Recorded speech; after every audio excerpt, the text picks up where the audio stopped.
Portions of this show are recorded.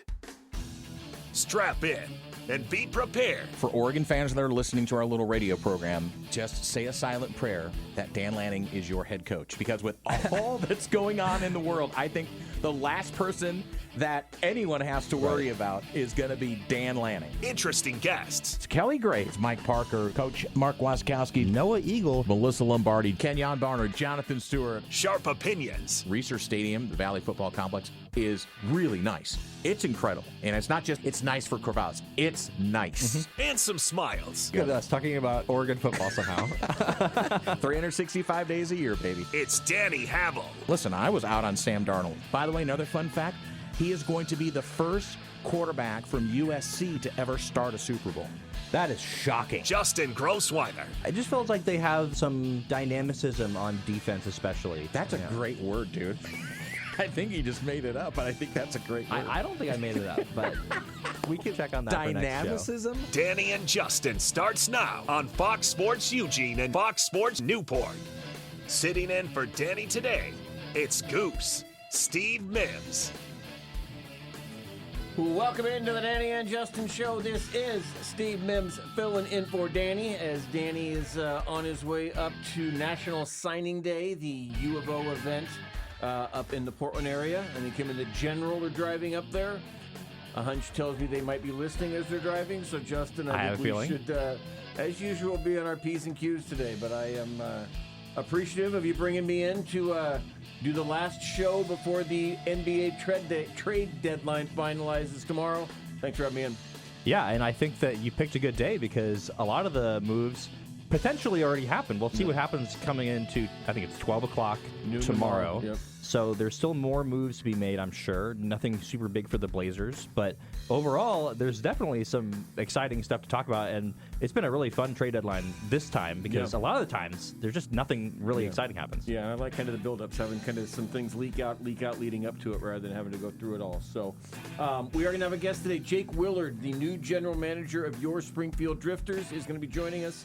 I met Jake the other day at the Oregon baseball dinner when you and I sat at a table together and were seen out in the wild. My wife heard the comments you said about her the other day and was very kind of you to say nice things about her and to prove to Danny that she exists. So. Yes, it was lovely to meet her, and it was great seeing you out in the wild. Yeah, it was exactly what I expected, as I was saying to Danny, was that every about 5 minutes, somebody would either wave to you or you'd say hi to them, something. So. That is my element. I mean, I covered Oregon baseball for 8 years, so whether it was, Josh Wilcox I saw, it was great to chat with him. Mike Barrett, former Blazer announcer, was there, chatted with him. George Horton. I'm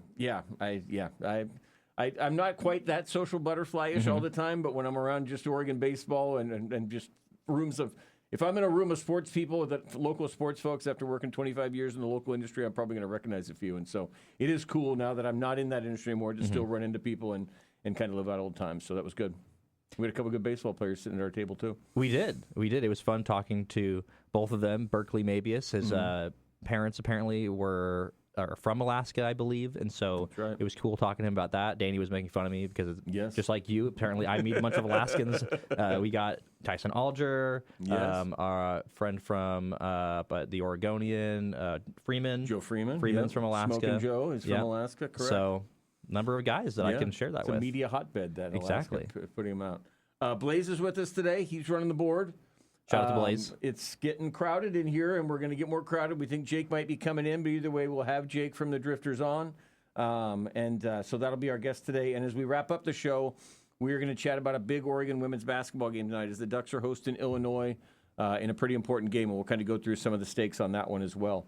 I didn't come in to brag, but I did go 5-0 in big bets this week. I give you guys credit. I thought you guys would ignore that, and I'd have to come in and announce it on Wednesday. But when I listened to the Monday show, you gave me my props then, so no further to do. But not quite as dramatic as yours, which rallied you from behind me into I apologize ahead. about that. But I do like the fact I think 11-4 is a sterling record, and I might retire from big bets. 11-4 is about as good as anybody's ever been, as good a winning percentage as we've ever had. But I think is it my week this week to it pick is your the week games? to pick the game. Okay. So it's you get to see it's a little bit of a challenge now because the lines only come out for basketball either that night or for some of the early games the next day. So yeah, I'll have to dig through and see what the lines look like. Obviously, we'll have the Super Bowl on there. That's going to be less it will than 7 definitely point fit spread. in there. So we'll have that and 4 college basketball games. There was no controversy on whether or not my pick was Mississippi men or women. I thought we got that all correct. We got it all figured out. Taken care of. All right, cool. All right, well, let's get started with, and you're having Travis Demers on tomorrow, you said, right? Voice of the Blazers. Mm-hmm. So that'll be perfect timing because he'll be on at 2 in the show at 2 tomorrow. Trade deadline ends at noon tomorrow. Baseball and basketball trade deadlines are 2 of my sneaky favorite days on the sports calendar. Just because it's fun to kind of, and like I say, the basketball one has really been good because there were trades last week kind of building up, and there have been a few more today. But I'm actually looking forward to tomorrow to kind of watching at like 11:30 to 12 when kind of the last one, and you figure that's where we'll know on the Giannis. If the Bucks are going to do anything, they're going to let these bids get as high as they can, drag people out till the final hour. And I think it's potential that the Blazers could be involved, if not in getting Giannis, potentially facilitating the Giannis trade, bring in somebody. They've got those 3 Bucks trades that are very valuable. So I think Portland will do something today and tomorrow. I think Rob Williams could be gone. I think that would be a natural to kind of trade that contract. They've been talking about Jrue Holiday. I think they'll keep Jrue, but I could see Rob Williams going, and I could see Portland with those Milwaukee deal. Those are pretty valuable picks right now. So I'm not saying that they're getting rid of them, but if something became available that could help the Blazers, I could see them, even if they're not bringing in Giannis, at least making a splash tomorrow with somebody with those picks. Yeah, I agree. And I definitely think that at some point, those picks will probably end up going back to the Bucks. It just seems like that's going to be a valuable enough asset for the Bucks in terms of what they want to do going forward. They want to control their own destiny in terms of their draft pick. I still can't really see Giannis going to the Blazers. I don't see that being what ends up happening. I don't see a great match in terms of other assets. I don't think the picks themselves should be enough if you're Milwaukee to sit there and go, well, we'll take back Scoot, who you basically don't know if he's a good NBA player or not, and then Jeremy and something else to fill the salary, and then thank you, we'll just tank now. Like, it just doesn't seem like what's going to be the best offer. So I could see a third team coming in there, giving a valuable piece to the Bucks, the Blazers putting in their 3 Bucks first-round picks, and then getting back something in between. So I do think that there potentially will be a move tomorrow. I could see that end up being in the summer. Overall, I don't think the Blazers are going to completely rechange their team or anything like that, but I think the Krejci move actually it's kind of like the perfect kind of move for them. Like, they're one of the worst three-point shooting teams in the league. They take a ton of them. So add a guy that can shoot, like you might as well. He didn't cost them that much, but I certainly think that the Blazers will be active, whether it is now or in the summer, preparing for next season, more so than for this season. And there's been talk we talk about facilitating that Milwaukee picks, that like the name that's been thrown out is Mikal Bridges, because the Knicks want Giannis, but they don't have any picks to give up. Would the Knicks make a Bridges to Portland to get those 3 Milwaukee, as part of another deal, but getting those 3, and now all of a sudden the Knicks can put together because Milwaukee probably not going to want Mikal Bridges, but they might want those picks instead. So there's been talk of maybe the Blazers, if there's been talk that Bridges and Lillard get along well. Would that be a guy they'd want to kind of sacrifice those 3 picks for, and then it kind of helps. And then the Knicks get that, then they make the trade for Giannis, the Bucks get it back. Right. Could be something like that. We saw yesterday what 3 first-round picks get you, and it was basically Jalen Jackson. Was that his name? Jaren Jackson. Jaren Jackson Jr. JJJ. There used to be a Jalen Jackson, I think, who played for the Mavericks. Anyway, Jaren Jackson Jr. was basically 3 picks, a couple players involved as well. But that was kind of that's kind of what the market is for 3 first-rounders right now. It is him. A fascinating trade earlier today, and I was here last year right after the Luka trade, which would have been like a year and a day ago, probably. That's right, because I was on vacation when that happened. Yes. And then I remember when you came back, though, you were saying it was such a terrible trade, and everybody knew that. Well, today, after a year of having Anthony Davis, for those who haven't heard, the Dallas Mavericks shipped Anthony Davis to the Washington Wizards. The Wizards, and I love what the Wizards are doing, they've become the home of really talented but unwanted players elsewhere. They brought in Trae Young without really giving him anything. It was C.J. McCollum and Corey Kispert. 100%. And got Trae Young because basically the Hawks were tired of Trae Young. In fact, he didn't play defense. Well, the Mavericks got tired of Anthony Davis after a year, and so the Wizards trade for him. They trade 2 first-round picks, but it's not – one of them was this year's Oklahoma City pick. Yeah. So that's basically the 30th pick. Another one was like a 2030 top 20 protected. So they basically, the Wizards have their own pick this year. That's going to be a lottery pick. They didn't have to give up that to get Anthony Davis. They give up these other ones and some other players. But I love the Mavericks strategy. It's like from the moment that trade happened, they realized, oh, bleep, we screwed this up. And then they waited and waited before they said, okay, now we're going to make the GM the scapegoat. Nico, you go away. Right. We're going to pin it on you. And then the new GM basically says, all right, now I'm going to trade AD just because now I can just pin it all on Nico. It no longer looks like and this just kind of completely gets us away. So somebody pointed out for Luka Doncic, they ended up getting, I think it's like Max Christie, Laker first in 29, and like these 2 Wizards first. I mean, I think the term somebody used was a generational fumble in terms of what they got. But I love the fact that the Mavericks basically first get rid of Harris, and then it's like, all right, now we can kind of redo the AD thing because the guy who did it, if it's Nico there, he's not trading AD because, hey, that's what I gave up everything for. So I loved that trade for the Wizards because I love an idea of having Trae Young and Anthony Davis. There's big salaries and big money. But, hey, for the Wizards, you're not getting a lot of free agents. And now if you can kind of, they've been resting Trae Young, so to rest Anthony Davis in his back. You've got this potentially top 6 pick in a great draft. Now you bring those guys back. You've got Koulibaly, a couple of the other guys that they, Sarr that they brought in. I think it's kind of a fun team there. And clearly the Mavericks have said, we're Cooper Flagg's team. Let's just get rid of this guy. Let's get some cap space, and we can do some people to help Coop out. Right. And that's exactly why it works for the Mavericks, is because they ended up getting Cooper Flagg pretty much miraculously. And they still have Kyrie Irving. I think that's going to be interesting to see what they do with him now, too. Well, I don't think you can trade him. I mean, he's hurt. He's hurt. Yeah. But, I mean, I do think it's interesting going forward. Like, for next year, potentially. You could deal him in the offseason. I think somebody's going to want to see him before. I kind of agree with you about the Wizards because in the same way of, like, the Blazers, like, they're just not a team that's going to sign an Anthony Davis or a Trae Young. They would never get those guys outside of a trade. And they did do a really good job getting value, I think, out of those deals. And I think the Sarr and Anthony Davis front court. Yeah, Anthony Davis has always been very much, pounding at the table that he's not a center. Well, he's got a pretty interesting guy that's going to be next to him that maybe has some traits kind of like Anthony Davis. And then you got a pick and roll guy like Trae Young, but also like you're saying, right now they're at 4th in the lottery, tied for 4th. Yeah. So potentially you add that one more piece right there.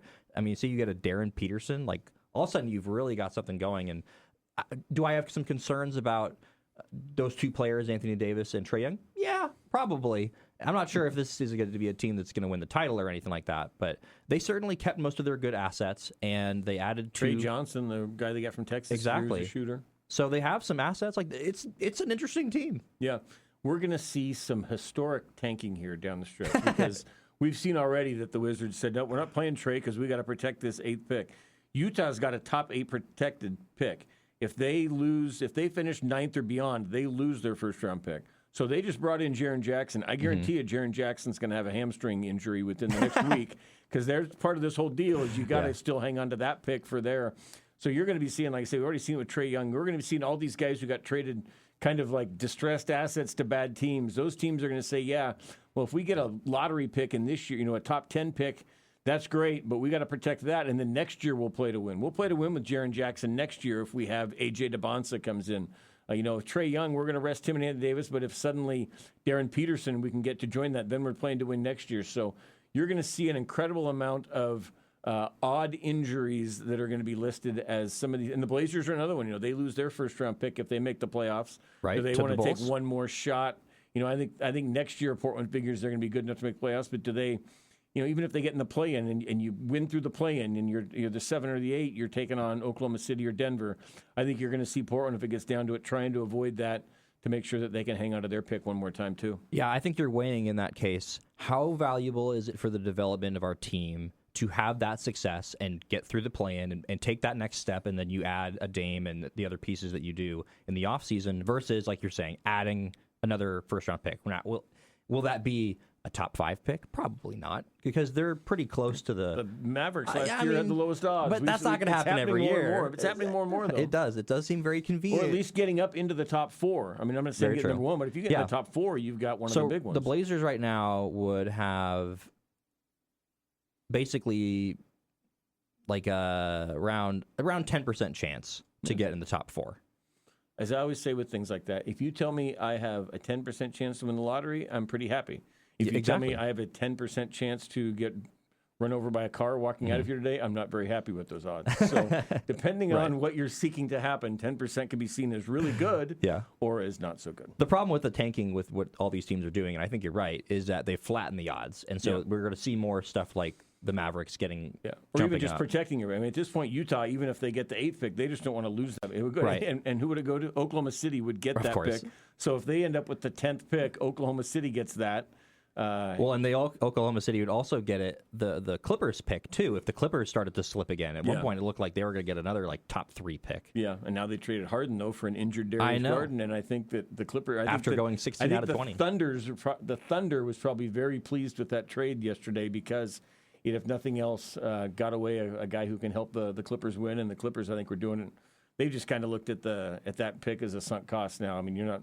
You can, I think in the beginning of the year, it was like, hey, if we can get to the playoffs, make that pick terrible for Oklahoma City. But now the trade for Garland, I think they realize we're getting old. We got to bring in a younger guy, even if it costs us some games this year and we lose that pick. Sunk cost at this point. Yeah, I think I actually kind of like the trade for the Clippers. I mean, I don't think they were going to win this year with James Harden. And James Harden has consistently been a playoff faller. Like, he does not play well in the playoffs. So is Kawhi still very good? Yeah, he's an all-star now too, but also he's older, and I do think that you're just getting a younger asset. He has some injury issues, and does Darius Garland, but I like the move. You're getting younger. It's a future piece. I believe, isn't Darius Garland from L.A.? Maybe I'm wrong, but I just 80% of the league is. Right, exactly. So I don't know. I like the trade for the Clippers. I don't think that they were going to win. I think they're honestly, the talent between Garland and Harden doesn't seem to me like worlds away. Yeah. And you're getting a guy that's much younger. Do you think the Cavaliers know what James Harden's playoff past looks like? You seem to know what it is, but I mean, they brought him in with the idea that, hey, we want him for now because we think we can win it this year. And I thought the same thing, like, whoa, did they look at his playoff history? They're sitting there. This is not a guy in Game 6 or Game 7 that ever comes up big. No. He'll have a big Game 1 and a big Game 2. Take a good look at James Harden's playoff stats. It's ugly. I like to have the debate with people about who's actually better in the playoffs, him or Westbrook, because their numbers are like eerily similar. Yeah. But yeah, the Cavaliers are sitting there in their boardroom and they're saying, you know what, guys, who do we need to bring ourselves to the championship? Who's that guy that's going to take us there in the playoffs? Yep. James Harden. That's right, you guys. So I don't know. It's a swing. And people are saying, though, maybe that's going to be a preliminary move to maybe bring back LeBron next year because LeBron wants out of the Lakers now. Harden and LeBron, that'd be a good I know. team. That sounds like basically the Nets from 2012 or whatever. Yeah.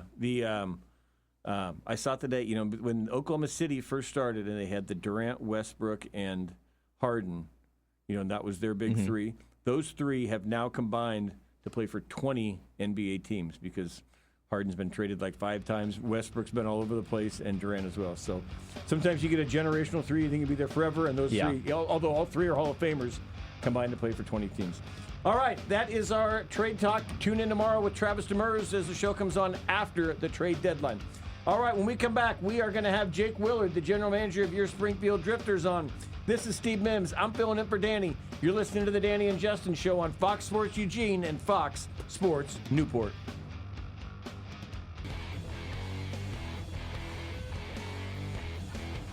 Welcome back into the Danny and Justin Show on Fox Sports Eugene, Fox Sports Newport. This is Steve Mims filling in for Danny, and Justin here with me. We've got a crowded house. We have Blaze over there, I'd say spinning the discs in the old record days, but pushing the buttons to get us on. And we have an in-studio guest as Jake Willard, the new general manager of the Springfield Drifters, joins us.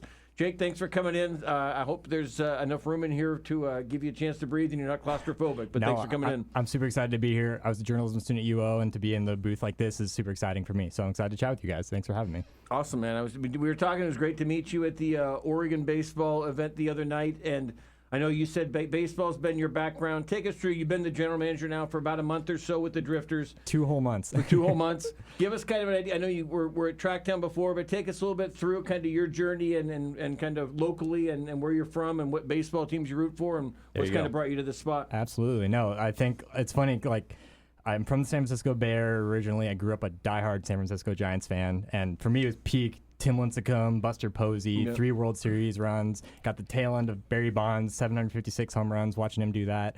I know that's controversial. Everyone's got their takes on Barry Bonds, but I grew up rooting for him a lot, and so it was cool to watch him do what he did. So I'm very grateful. My mom actually worked for, it was Fox Sports Bay Area at the time. She was doing some stuff on that when I was like little. So we went to a ton of Giants games, got to go to everything, and my dad would take me to as many games as he could. So big shout out to my parents for getting me into baseball and had so many core memories of that growing up. So that's kind of how I fell in love with the game. I played as well, wasn't very good. You know, I think everyone in Little League, either you're good or you're just there to have a good time and have fun. So I was one of those guys. I like to have fun.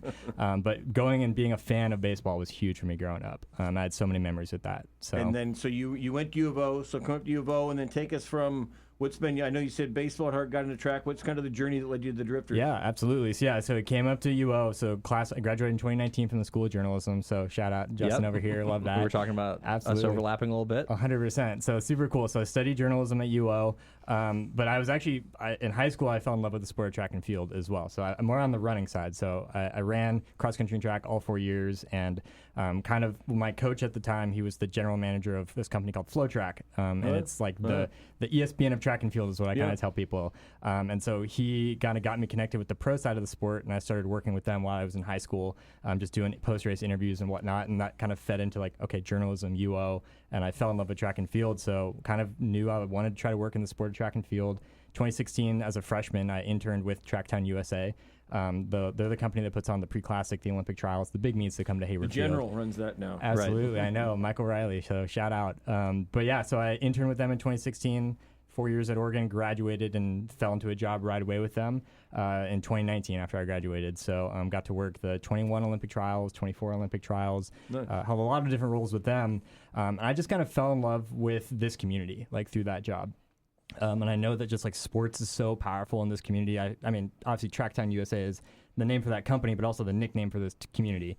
They earned that. And so I was very vocal champion of that as hey, we have this responsibility at Tracktown USA to uplift the community and give back and create magical memories for athletes, fans, volunteers, officials, you name it, anyone coming to the meets. And I kind of fell in love with that, but obviously I was very I had specific roles. I had to do, I loved it, but I did retail, I did look and feel, brand experience, all that fun stuff. But I knew I was itching to kind of try some new things. I think working in the sports world, especially there for 6.5 years, I was there's so many other little things I would love to start to try. I think we've got a lot of cool ideas that we could implement to improve fan experience, but we were limited by, we put on 1 to 2 track meets a year. Yeah. So when I heard about the Drifters opportunity and saw hey, this is a young organization. They're entering their 5th season this year. They have great foundation. Their game day experience is awesome. They just need a little help with marketing. And there's 30 home games in a season where we can try different things. Every night can be unique. That became really enticing to me. I was ooh, I can kind of come in and grow this young organization, put some marketing behind them and help them in that front. But also we get to try things night to night and just create cool little moments and create those fan experiences that were so impactful for me growing up. So that was a big draw. And I was very fortunate and blessed that Kelly and Ike, the owners of the Drifters, saw something in me and wanted to give me this opportunity. I'm only 29, so I know I'm on the young side. All of us on staff are actually in our 20s, which is really a cool stat as well. So it's a young core. We're all really young and excited to try to make a difference and just grow the baseball community in this town and represent Springfield too. I think Springfield always sometimes feels like the second cousin to Eugene with all the big sports that happen on this side of I-5. So I'm hoping that we can kind of create something special on that side of I-5 and give them something to be excited about. Awesome. Congrats and welcome into the baseball community. Thank you. Here. Tell people about, and I know one of the things that Drifters people have, is at minor league, is that it's College Wood Bat League. Tell people a little bit about the Drifters, about Hamlin. For people who haven't been there, it's such an incredible stadium. Just give an overview of kind of what the Drifters are. You mentioned the 5 years, just kind of the short history and what Hamlin Field kind of means to this community. Absolutely, absolutely. So you hit it on the nail on the head. We're a college summer wood bat team. So that means that, my favorite example to say, and I think the locals kind of this makes sense for them. So Bryce Betcher, Oregon football standout, Oregon baseball standout. I'm sure you guys listening on the airwaves are familiar. He actually played 2 games with the Drifters last year, which is really, really cool. So we are an opportunity for college athletes, so NCAA, NAIA, D1, D2, and all that stuff. So they kind of come and play with us in the summer and practice with a wood bat. So obviously at the college level, they play with aluminum. We're wood bat opportunity. And I've kind of built it as it's baseball in its purest form. It's just guys who show up every day and they just want to get better at the sport of baseball and get better to hopefully either be better and get recruited by other colleges. Maybe they're trying to get practice for MLB because of the MLB, the wood bat, everything with that. But they're not trying to beat someone out to make it to the next level of the minor leagues. These are just guys who were here for the summer and we just want to get better. So that's kind of the cool thing about it. The West Coast League, we're a part of that. So a lot of people I say, hey, have you heard of the Portland Pickles? Pickles. They're the biggest, most well-known team in the league. Their social is amazing. They've grown something super special in Portland. And so their ears kind of perk up like, oh, yeah, I know the Pickles. And like, well, the Drifters play the Pickles. So we're in the same league as the Pickles. So there's 16 teams in the league. There's a bunch that make up Oregon, Washington. It goes all the way up to Canada. And we actually make our first road trip up to Canada this year, play the Victoria Harbor Cats. So that's going to be cool for us. But yeah, it's an international league. It's one of the best on the West Coast.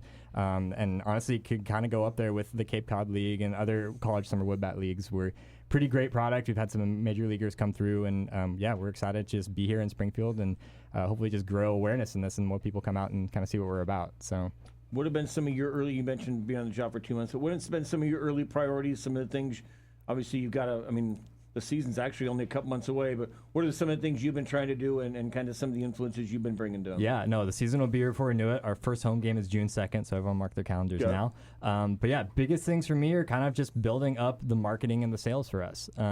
We have done an awesome job of kind of honing in our fan and game day experience. That's pretty top notch. Hamlin Ballpark is beautiful, corner of Pioneer Parkway and Centennial. You can't miss it if you're driving through Springfield. It's right off 126, so it's a beautiful location.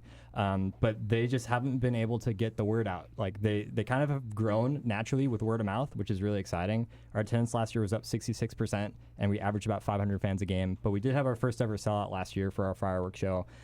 Which we're having again this year, 4th of July week. It's going to be the July 2nd this year is our fireworks show, our big one, so mark that on your calendar. But yeah, so word of mouth it's been growing, but they've never been able to kind of hit their stride with like, how do we get the word out? When a fan comes to a game, how do we get them to come back to a game? So I'm hoping to kind of create some of those marketing channels for us, get some email newsletter going. We're working on building a new website as well, something a little more modern, a little more fresh.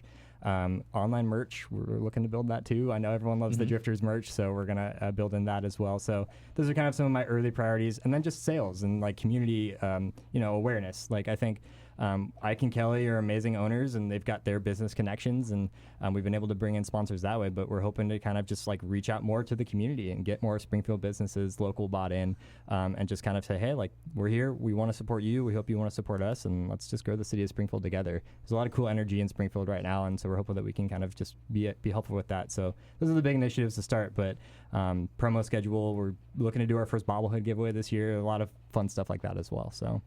And it seems like your background, and I can kind of attest to this as a journalism student, is a little bit of jack of all trades. You got to do a little bit of everything when you're a journalism student, and when you're doing the position you're in now, which is being a general manager, which is very different than being a general manager for a Major League Baseball team. But how do you think that your background's given you an advantage into the position you're in now? Oh, it's such a great question. So, I mean, I don't know what you studied specifically in the J school, but I was a super journalism major. Okay, perfect. So you get it. So, yeah, I mean, I always knew that, like, I would rather be a jack of all trades, or I joke sometimes a Jake of all trades, that like, hey, I can just jump into whatever bucket I need to and like know enough baseline knowledge of everything that like, hey, I can make it work. Like it may not always be perfect, but at least we can make it work. And I think, again, talking about what the ethos of college summer wood bat is, like I think a lot of us, like I said, we're all in our 20s on our staff, so we're all learning. We're all young in our professional careers, and we just really want to try to figure out, hey, what works and what doesn't, and just get better every single day. And so I think that's one of the exciting things about the Drifters. It's like it's just the ethos of the team. Like we just want to get better every single day. And a lot of people say 1% better every day. It's like, no, not even that. Like we just want to see that we're trending in the right direction, that we're growing the community, that we're building something meaningful. And if we can create a memory along the way, whether it's for a player or for a fan, that's an amazing outcome. So yeah, I definitely like the approach of being able to dip your hands in a little bit of everything. And I think I get excited by that. Like I'm a person who chases my passions, and I get excited about doing the bobbleheads, or like, hey, what are our concessions? Like, can we maybe add like another condiment for the hot dogs, or like what are the cool other things we can do to kind of improve fan experience? And like, I love to get into the weeds when I'm really excited about something, but I also like being able to keep it fresh and jump around from idea to idea, or from marketing to operations to sales to finance, and you name it. So it's a fun gig, and I think the general manager title is fitting because you're just generally managing. Yeah. Exactly. So it's really fun. You guys can sit here and talk about your Oregon journalism in 2019, and I'll go talk to my friends from the early 1990s journalism school. But anyway, the building's changed a little bit, I can tell you that much. Jake Willard, general manager of the Drifters. It's jake.willard, WILLARD, at driftersbaseball.com. Again, if you're business owners out there, if you're looking to sponsor, if you're looking to partner, the Drifters are great. I've been fortunate to get to know Ike Olson and Kelly Richardson, wonderful stewards of this community. And so if you are a business owner and looking to kind of support local baseball, but also see how the Drifters can grow your business, reach out to Jake, give him a call, and it's a great organization to be part of. So tell us, you said June 2nd. So for people, this is kind of your June, July, early August is the Drifters schedule. This is, people get, Major League start one time, but for you guys, and then that first week can sometimes be you're waiting on some of the college guys to come, but really you get into the heart of your season for you guys. It's June, July, and you mentioned there's going to be some promo days. I don't know if you have any of those yet. You talked about some host families. What are some of the things you guys are looking for right now as you kind of get towards 3 months till, I hate to even tell you, 4 months till the start of the season? It's going to be here before you know it, that's for sure. So I think you hit the nail on the head. So host families is going to be big for us right now. So obviously these kids, they're coming from around the United States, and they're coming here to Springfield, and a lot of them don't have places to stay. So we have the awesome opportunity for local people in the community to host these players, host families. So we have an amazing allotment of people who have helped us over the years and kind of house the players. The players are obviously on the road a lot, or they're at practice during the day, but host families get tickets to the games. We give them merch, a lot of cool ways to connect and get them involved with the Drifters. So we rely very heavily on host families and appreciate them so much. So if you're interested in that, please reach out. We're always looking for that. But yeah, you hit the nail on the head. June 2nd is our home opener.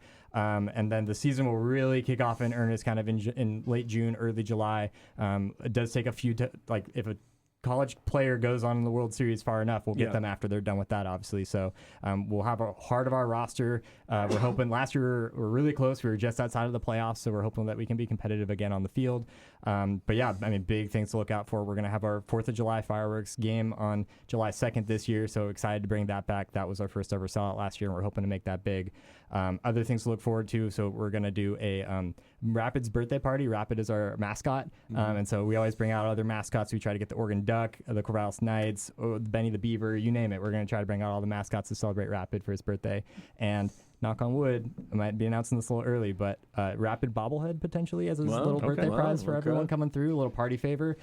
So we're really working hard towards that, but we're excited to do a bobblehead this year for the first time ever. And yeah, we're going to have a full slate of promotional schedule coming out soon.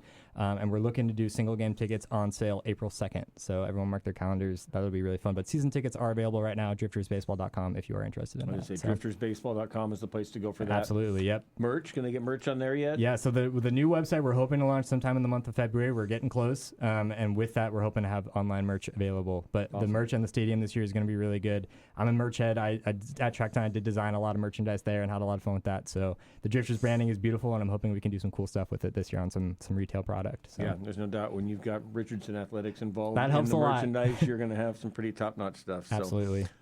Jake, thanks for coming. Anything we didn't give you a chance to say? Anything else you want to say before we let you go? And no, we'll certainly bring you back in here another time or two before it gets going. Absolutely. I think when we get our roster a little more finalized and we get more cool details, we'll definitely jump on and get the word out. But yeah, really appreciate you guys bringing me on and looking forward to stepping into this role with the Drifters, growing something meaningful and having some fun this summer. I think summer nights are better with baseball, right? Yeah, 100%. Come to the Drifters. Our GA tickets are cheap. Kids 12 and under get in free. A lot of cool things we can look forward to. So we hope to see people at the games this summer and you guys as well. Let's get you out. So. Absolutely. Awesome. Yeah, we'll be there. Jake Willard, he is your new general manager of the Springfield Drifters. Again, Jake.Willard, WILLARD at driftersbaseball.com, or just go to driftersbaseball.com. Support your local baseball team. Jake, thanks for coming in. We'll catch up with you soon. Appreciate it, guys. All right, when we come back, we are going to look ahead to tonight's Oregon-Illinois women's basketball game. We'll wrap up the show. This is Steve Mims filling in for Danny. You're listening to the Danny and Justin Show on Fox Sports Eugene and Fox Sports Newport. Welcome back into the Danny and Justin Show. This is Steve Mims filling in for Danny. Big thanks again to Jake Willard for coming by. Good dude.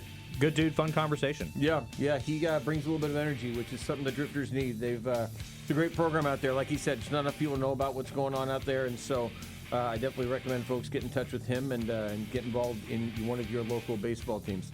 All right, Oregon women's basketball tonight, and it's a big one. They are hosting Illinois. Illinois has been on the cusp of the top 25 this year. And for Oregon, as we know, Oregon is, I think, after that road sweep, getting Rutgers and more importantly, getting Maryland, I think Oregon's firmly in the NCAA tournament. I mean, barring a collapse here, I think they're in. But I think what they need to do now is kind of work on their seeding. They, according to Charlie Cream, who is the Joe Lunardi of women's basketball with his bracketology, he has Oregon as the number 9 seed, which sounds great, except that if you're on the 8-9 line, That means you're going to UConn or going to South Carolina or going to UCLA, and your second-round game is against one of those teams at their home. The way the NCAA tournament works, the top seeds host the first 2 rounds. So, unfortunately, if you're on that 8-9, in a world, I'd almost rather be a 12 and have to face a 5 and then a 4 rather than going to a UConn and doing that. But tonight's a lot on the line for that. So, for those who haven't been paying attention, Oregon right now is 17-7, 5-6 in the Big Ten.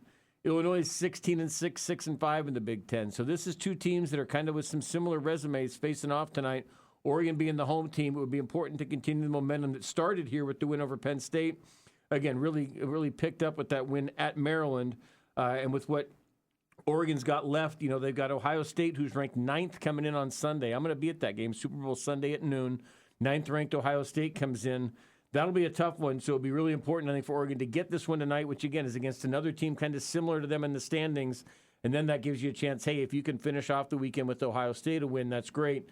But even if you lose that and split, that's not bad with this one. But I think it's important for them to get the Illinois game tonight. Completely agree. It's kind of the same thing as the road trip, except for you're doing it at home this time. So you got the one against Rutgers. That was the one you really wanted. It gave you an opportunity to get a bonus against Maryland. It was a great game for them. Maryland kind of struggling right now as well. So same thing, like you're saying, against Illinois and then Ohio State. Get the one against Illinois, feel like you're in a pretty good position to do that, and then see what happens against Ohio State. And this team has been very competitive against every team they've played except for UCLA, which is obviously one of the top teams in the country. It has one of the best players in the country. So I think the 8-9 probably seems fair. I don't know, like you're saying, if it's the best spot. It's kind of deja vu all over again with what they had to do last year. Go to North Carolina. Exactly, and having to play them in the second round. So you try to see if you can improve on that. They'll probably have to take one of these ranked games they have left, 2 against Washington, 1 against Ohio State. But overall, this team has been pretty good. They've been able to win a lot of games, stay competitive in the games that they haven't won. You probably wanted to win 1 or 2 of those games that they were in that were close, that they just couldn't quite finish off. But there's still a few opportunities here left at the end of the season. Yeah, and like you say, if you can win, if they're on that 8-9 line, I mean, a sweep this week would be huge. But even if, if you get that Ohio State win, that might get you up to a 6 seed type thing. That's where you want to be, is kind of that 6-5 type thing. 4.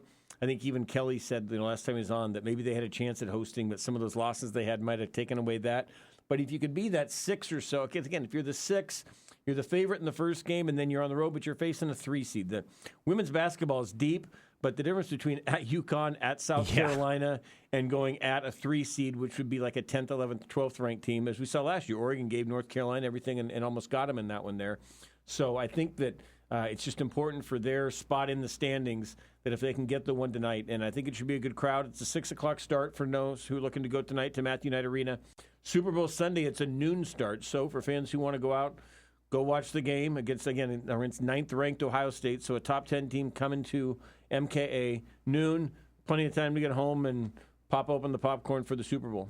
Yeah, plenty of opportunity for fans to get a lot of action, both professional and in the collegiate ranks this weekend. But no, I think this is a good opportunity for them. I think if you think about the development of the team as well, Hisa Tute has been doing really well recently. You've been on that bandwagon I've been on it for a long time, so I'm glad that the world's catching up to you. Exactly. I'm glad everybody's figuring this out, that Hisa Tute is a really, really good player. So I like the way that the team is developing as well. It's not just the wins and losses and the resume, but I think that they're trending in the right direction. Not a perfect team by any means. Mm-hmm. It's a young team. They make mistakes at times. I think the next step for them is to really finish off some of these close games that they've been in. But I think overall, the direction of the team is really good, and I'm excited about the way that they're going to finish. Yeah, Tute now up to 10.5 points a game. It's an interesting group because you've got 3 players averaging in double digits, but really 6 players who are averaging like 7 points or more, which is kind of what I like to see in a team. You don't have, Fiso's leading the way at 15, and then Mia Jacobs, Bell, Rambus, Ari Long. You've got kind of a good 6-7 person rotation in there. And really, you can go through their losses, and holy cow, they had Michigan ahead. Another top 10 Should've team. They were leading them, could have beaten them in overtime. Number 15, Michigan State, they were ahead of them with 4 minutes left. Lose that one at home. They go to, they were on the road at Wisconsin, and they had a free throw basically to win it. Missed that. Wisconsin hits a 3-pointer, and then come home and lose to Minnesota. That was sort of, they've had some coulda, shouldas, but at the same time, they went on the road. They won at USC, a game people would have said they probably aren't going to win. They won at Maryland, a game they're not supposed to win.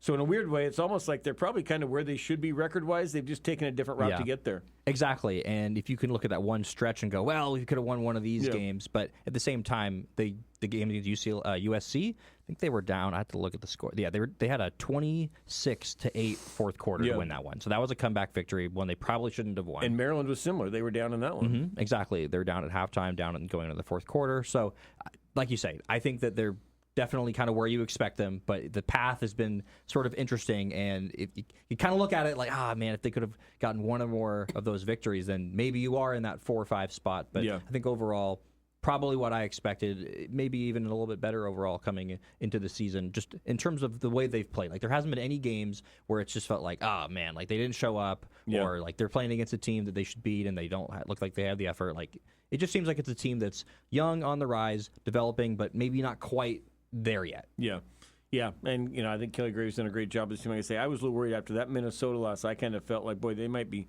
falling out of the bracket, and holy cow, they got to go on the road, including Maryland.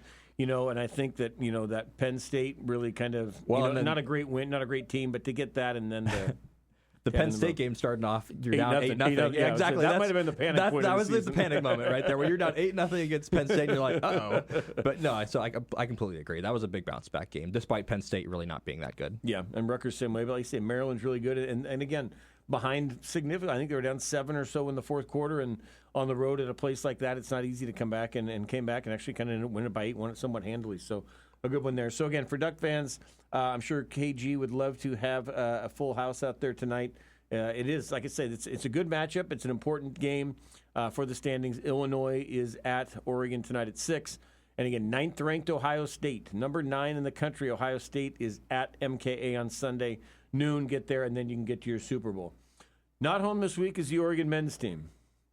And their gauntlet this week is not an easy one at all. They go to Purdue Saturday at 10 a.m. on a national CBS audience, and I'm not totally sure right now that this men's team is ready for national television, or when CBS scheduled this game, they thought it would be a one-win Oregon team. But that's kind of where we're at, is the Oregon men go to Purdue and to Indiana, and at this point, you just got to see some signs of life from them and hope that they're hanging in there, because there's just been a struggle, and maybe the good sign would be maybe Nate Biddle comes back. You can hope. At this point, you can hope. And they're unfortunately getting Purdue right off of when they're bouncing back from a little bit of a struggle, too. So maybe if they're coming into that game on 3-game losing streak, you say we're getting them at the right time. But they got their win against Indiana. So it's tough. I mean, it's a tough place for them to play and match up with, even if they had Jackson Shellstad and Nate Biddle. But they don't have those guys. They might have Biddle. There's been some talk, although Altman kind of made it sound like maybe I'm just wish casting at this point. But potential that he'd come there, and I'm not sure how big of a difference that may. Again, they come back home for Penn State and Minnesota later. If they were to get Biddle back by then, and maybe have Simpkins, that you could look at maybe trying to get a couple of things going in the home. But I know it's been tough. I had a friend of mine's an Iowa fan and came down, and he said, "That was great. There were half-empty crowd, and I made my way up to the third row and watched the whole game from the third row." And I said, that's rough. It's been a bit of a Big Ten takeover. I know when Michigan came, there was a lot of go big blue chants at the end, and Iowa had it, and Michigan State. I know there's and again, there's one win. I get that the fans aren't exactly pouring into Matthew Knight Arena for the men's games right now, but it'll be interesting to see how this thing ends and what sort of what the end of it looks like, because, like you say, at this point, it's hard to see much more than 2 or 3 wins, and that's just because kind of Penn State and Minnesota come. It almost just, and it's so bizarre to see a Dana Altman team going through this. I mean, I've just, as a guy who covered him for 8 years and has watched his 15 years here, there's never been a death march for Dana Altman, in just a season that you just were waiting for it to end. This is always when his teams were ramping up, and you're like, holy cow, this is going to be a team that can get to the Sweet 16. We've never, since maybe that first year, we've never had a year where it just felt like, holy cow, this season can't end soon enough. Yeah, the saying is that Dana Altman aligns Rubik's Cubes, and I don't think that I think they're missing squares. Like I think there's some pieces missing from the Rubik's Cube this time. It's just not there. Their guard play is just like, they're not getting enough. I mean, I think the Wei Lin thing, they need to see. I think if there's one thing you want to see down the stretch of the season, is you want to see something out of Wei Lin more than just flashes. Like, I want to see a little bit of consistency when it comes to his shot selection, defense. He's an exciting player, but it's hard to look at this team and sit there and go, well, like, really excited about this part of the team. Yeah. It's just rough. It's just tough right now. It's a tough one, and Whelan was, and there's points of it I look and just wonder who connected him and Dana Altman, because when you say, this guy's really flashy, some really nice behind the back, can really kind of light it up at times, takes some questionable shots and doesn't play a lot of defense. That's not player A for Dana Altman. So I'm not sure who kind of made the connection that said, hey, this would be a great fit for either of you in this way there. And that's another thing. I'll be, fast forwarding the end of this year, seeing like what it look. I mean, there's got to be a few guys. When teams aren't having a good season, there's inevitably some players that are looking to go somewhere else, and maybe some of them are being encouraged to look somewhere else because of how this year's gone. But Biddle will be gone. I think KJ Evans probably heads to the NBA, or at least turns pro after this. I think he will. Shellstad, does he want to come back and kind of take on a whole new group? How many of these guys that have really been kind of in and out with playing time come back? I think it's going to be kind of fascinating to see what the team looks like heading into next year. But we'll get more into that in the future months. But for those who are excited to watch Oregon basketball on national TV, tune into CBS at 10 o'clock on Saturday when they take on Purdue. But again, the team that's got everybody going right now is the Oregon women's basketball team, which is here this week. And this week is also the start of softball season, as the Oregon women's softball team gets this season started. And they are kicking it off here, and they're on national TV this week. A couple of the games are on the MLB network, if I'm correct. Correct. Nails Melissa Lombardi, a regular on this program, who I know was on here earlier this week. Mm-hmm. This is a pretty exciting season, and it'll be fun to see them facing some really tough competition, because this is the 5th-ranked team. They're going to be good at the end, but I'm interested to see where they stack up against some of these teams from the beginning. Well, like Coach Lombardi said, that you got to beat the best to be the best, and I think it's a good spot to be in, especially early in the season, coming off of where they were, because it does seem like this is the type of team. This is version 8. They have the little 8 on the side. It's almost like an infinity sign. Mm-hmm. Ducks forever, I guess. Version 8 forever. But I think that it is building off of the good things of version 7. Obviously, you're losing the Lushar sisters. You're losing Paige Snicky. Like, there are some spots that they're going to have to refill. But I think that one of the things that I think is going to be really good, especially early on, I think that it's really nice to have your pitching staff. Lindsey Grine is going to go out there and be your ace. And Lisa Kolsky is going to go out there and be a great number 2. Mm-hmm. And then you need to figure out the rest of the rotation. I think that was something that was very important for them going down the stretch last season. Yeah. But I think that it seems like the kind of team that has the pieces. They got Melissa Lombardi is expecting more power this year. I'd like to see if they have that power with the speed, which was such a big thing for them last year, is that I don't remember exactly where they ended up, but they were in the top 10 for, I think, both stolen bases and home runs. So I'm really excited about this team. I think it's going to be great for them to try to get some early competition to see where they're at. But overall, I think that it just looks like it's going to be a good team. So I think we just have to see it at this point. Yeah. So for those who are interested, this week opens up, and it's stunning to think that it's softball season, but I know there's also a reason that they open the season in Florida and California. But this Friday, the opener is February 6th, 10 a.m. They play Missouri. This is in Clearwater, Florida. And then they get Clemson that same day. So you got an SEC and an ACC opponent in day 1. Day 2 is Liberty. A rematch. A rematch from the Super Regional last year. Yeah. Yeah. So that's a good Liberty team, obviously, and then Tennessee, so another SEC team. And that's to be the one that's on tape delay. That's the tape delay one, okay. And the next one against Southern Louisiana, that's going to be live on MLB Network. It's 7 a.m. Correct. On Super Bowl Sunday. It's something you can do before you go to the women's game. Yeah, so there's your Super Bowl Sunday, fans. You've got Oregon, Southeastern Louisiana, MLB Network, and then at 7 o'clock, go to church, come back home, go to the Oregon women's basketball game at noon, and then you can watch your Super Bowl after that. All right. Thanks, everybody, for tuning in. Again, big thanks to Jake Willard, general manager of the Drifters. Justin, thanks for having me in. Absolutely. Look forward to whenever the next time is. Yep. Danny will be back tomorrow. The mayor, Travis Demers, will be on as you guys wrap up what could be a wild trade deadline for the Blazers. We will see, but tune in tomorrow to find out on that. This is Steve Mims. I'm filling in for Danny. You have been listening to the Danny and Justin Show on Fox Sports Eugene and Fox Sports Newport.